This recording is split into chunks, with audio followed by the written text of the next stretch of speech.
She thought no one could touch her, not even the law, until she tried to destroy a man's property and found herself facing the full weight of the justice system. Julius Merrick wasn't looking for trouble. In fact, trouble was the last thing on his mind when he pulled up to his new home in Highland Crest, a quiet suburban neighborhood just outside Columbus, Ohio. He had spent the last 20 years entrenched in legal battles, facing down fraudsters, corrupt officials, and high-stakes criminals. Now, all he wanted was a place where he could unwind, sip his morning coffee in peace, and enjoy the silence. He had chosen Highland Crest for one reason: privacy.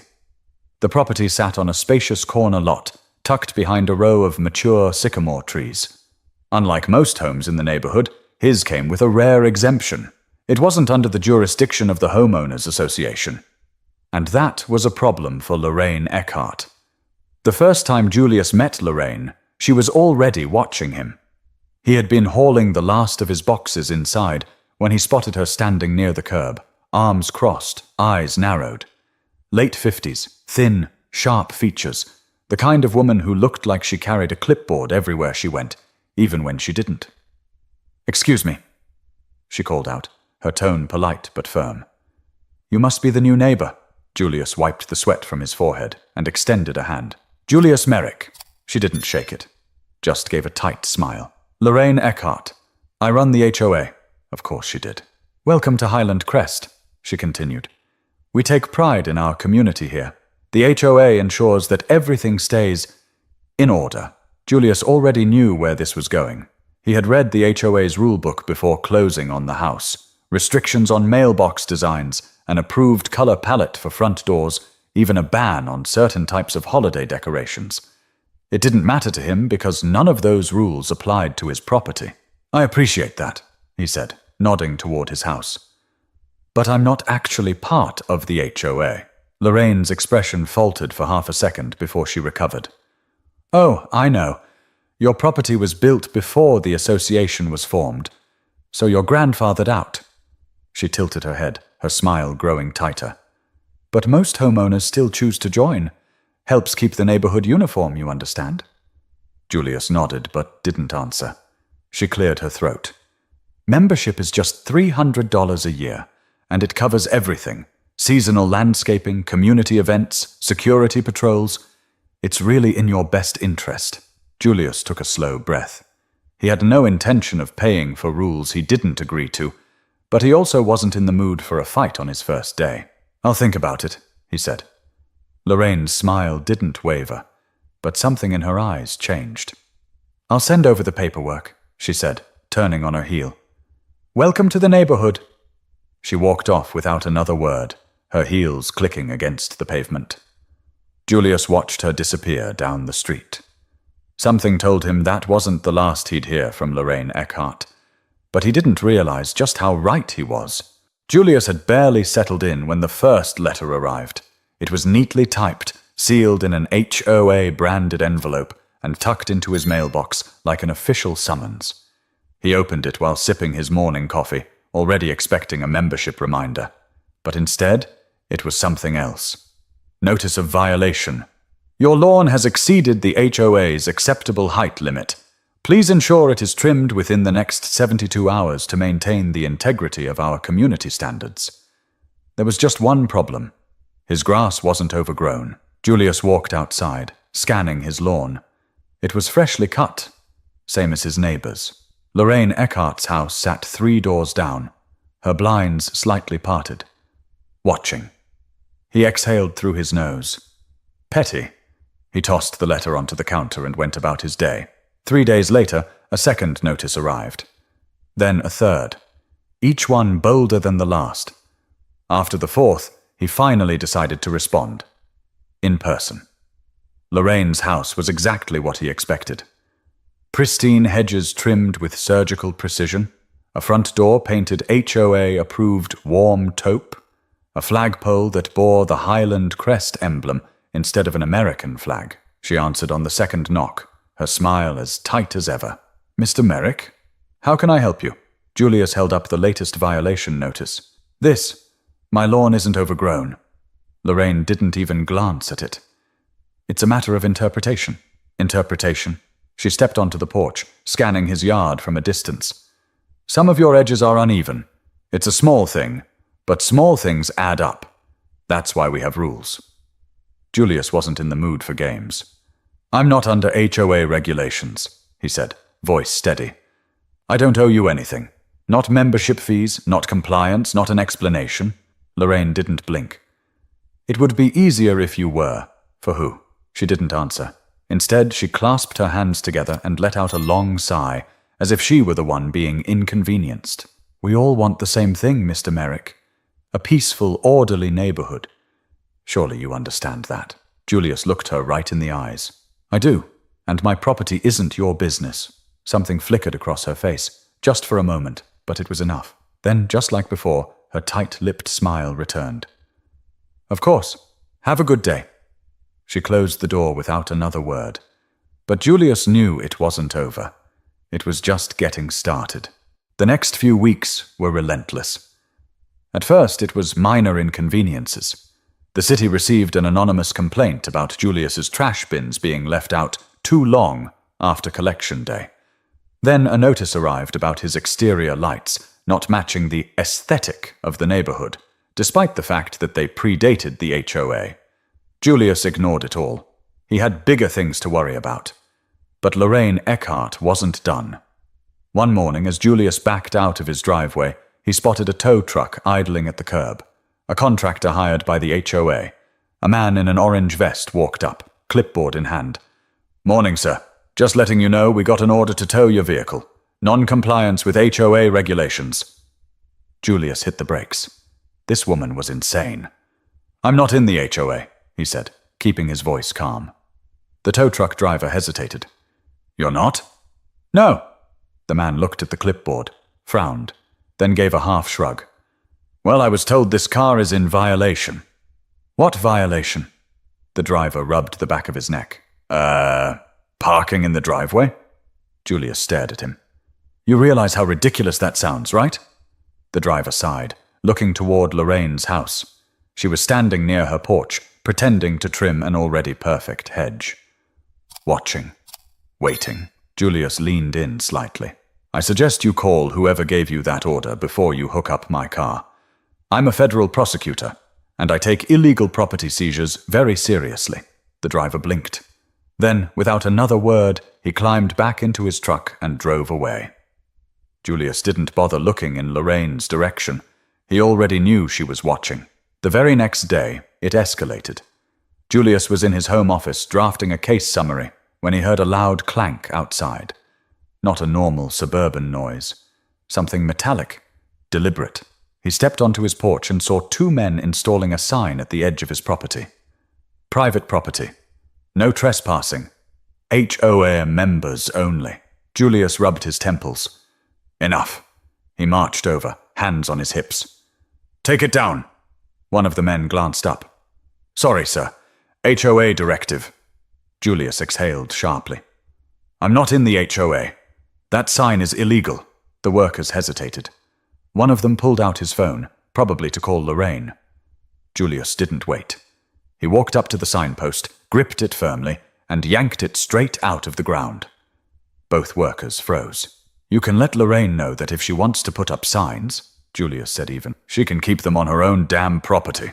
The men exchanged nervous glances, then packed up their tools and left. Julius tossed the sign onto his porch and went back inside. That night, his doorbell rang. When he opened the door, Lorraine was standing there, arms crossed. I have to say, she said, her voice a little too smooth. You're making this very difficult. Julius leaned against the doorframe. You're the one harassing me. Her lips curled into a thin smile.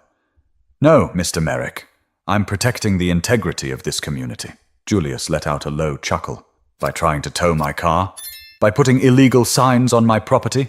By sending me fake violations? Lorraine's smile didn't falter. You don't belong here, she said softly. Julius's expression darkened. I own my house. That's the only requirement. Lorraine took a step forward. We can do this the easy way or the hard way. Julius didn't move. Go home, Lorraine.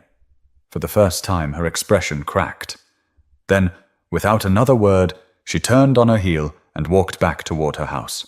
Julius watched her go, his jaw tightening. This wasn't over. Julius had seen stubborn people before. He had spent years prosecuting cases where egos and obsessions led people to ruin. But Lorraine Eckhart? She was something else entirely. Over the next few days, her tactics became less about rules and more about punishment. A city inspector showed up at his door, citing an anonymous complaint about unpermitted renovations. Julius hadn't changed a thing in his house. The next morning, a sanitation officer knocked, responding to a report of excessive trash. His bins were empty. It was relentless.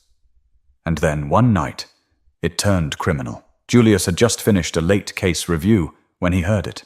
A faint rustling outside. It wasn't the wind. It was deliberate.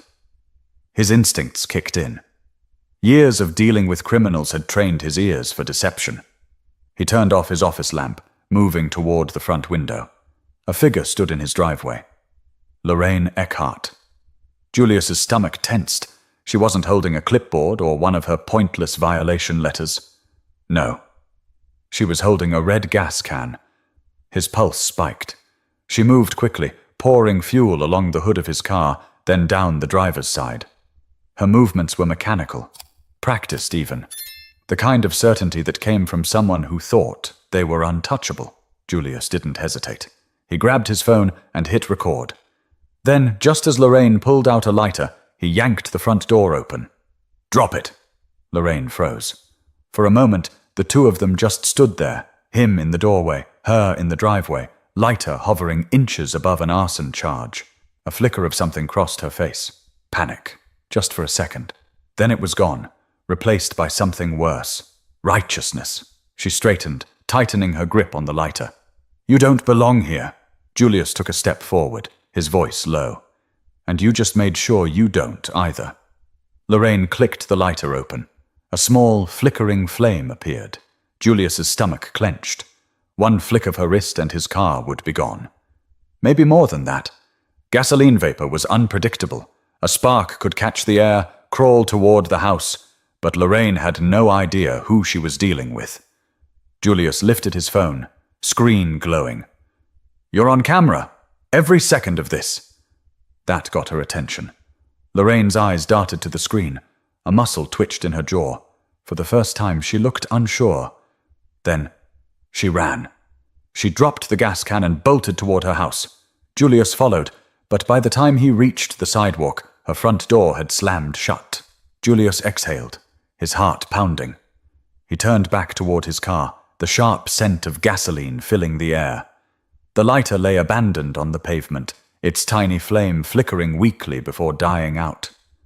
He crouched down, snapped a few pictures, then dialed a number. It wasn't 911. He had someone better to call. Julius didn't sleep that night. He didn't need to. The pieces were already in motion. By sunrise, the neighborhood was awake, but they weren't prepared for what was coming. 2 black SUVs pulled up in front of Lorraine Eckhart's house. Not local cops, federal agents. Julius stood at his window, watching as 3 men in suits stepped out, their movements precise, practiced. These weren't the kind of officers you talked your way out of. Lorraine must have seen them too, because she didn't come to the door right away. One of the agents knocked. Then again, harder. Julius could almost hear the conversation in his head. Lorraine, standing behind the door, debating whether to open it, wondering if she could spin this into another misunderstanding. But then the agent spoke loud enough for half the street to hear. "Mrs. Eckhart, we have a warrant. Open the door." Silence. Then, the slow creak of a doorknob turning. Julius stepped outside, standing just beyond his porch. Neighbors gathered on their lawns, whispering. Some clutched their morning coffee, others held their phones, recording. Lorraine finally appeared. She still wore her usual pressed blouse and neatly tailored slacks, but her face was a different story. No smugness, no carefully controlled expressions, just fear. The lead agent held up a document. "Lorraine Eckhart, you are under arrest for attempted arson and criminal trespass. You have the right to remain silent." The rest of the words blurred. Julius didn't need to hear them. Lorraine's expression shifted fast. First, shock, then anger. "This is ridiculous!" she snapped, her voice rising. "I am the head of the HOA! Do you know who I am?" The agent didn't even blink. "Ma'am, turn around." She whipped her head toward Julius. "You did this!" Julius didn't move, didn't blink. Lorraine shook her head, her breath coming faster. She still didn't get it.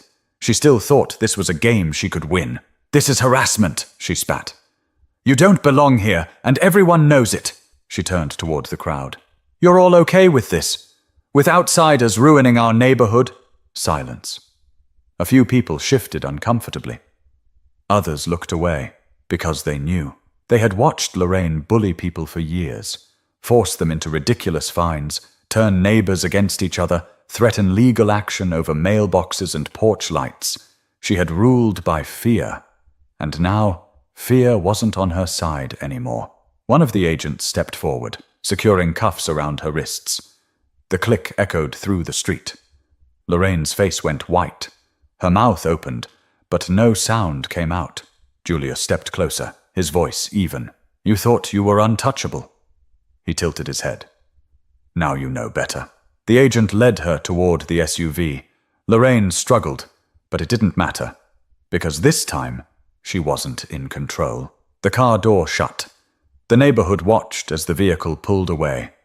The reign of Lorraine Eckhart was over. Julius stood in his driveway long after the SUV disappeared down the street. The weight of what had just happened settled in slowly. For weeks, Lorraine Eckhart had acted like she was untouchable. She controlled this neighborhood with an iron grip, made people bend to her rules, and believed she could bully him into submission. Now, she was gone. And Highland Crest? It felt different already. By the next morning, news had spread far beyond the neighborhood.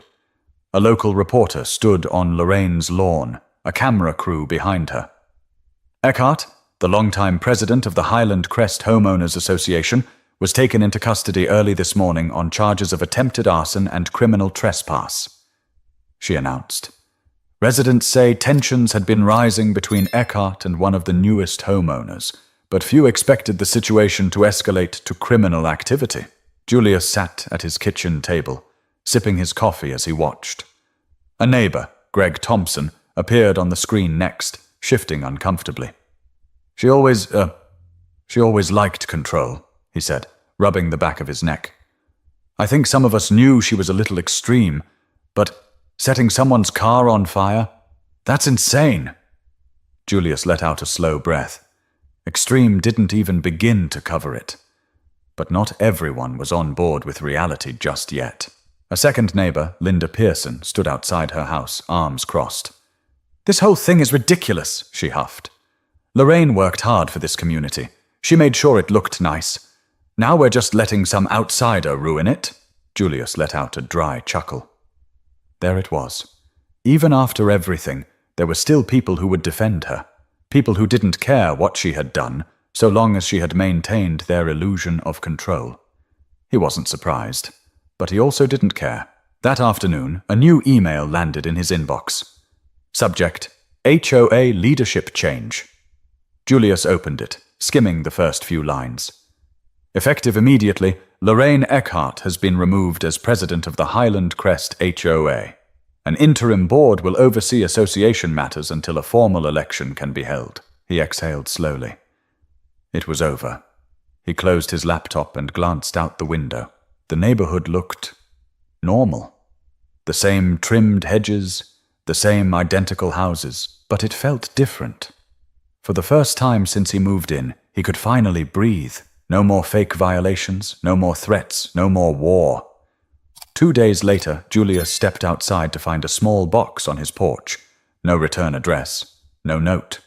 He crouched down, picked it up, and slowly opened the lid.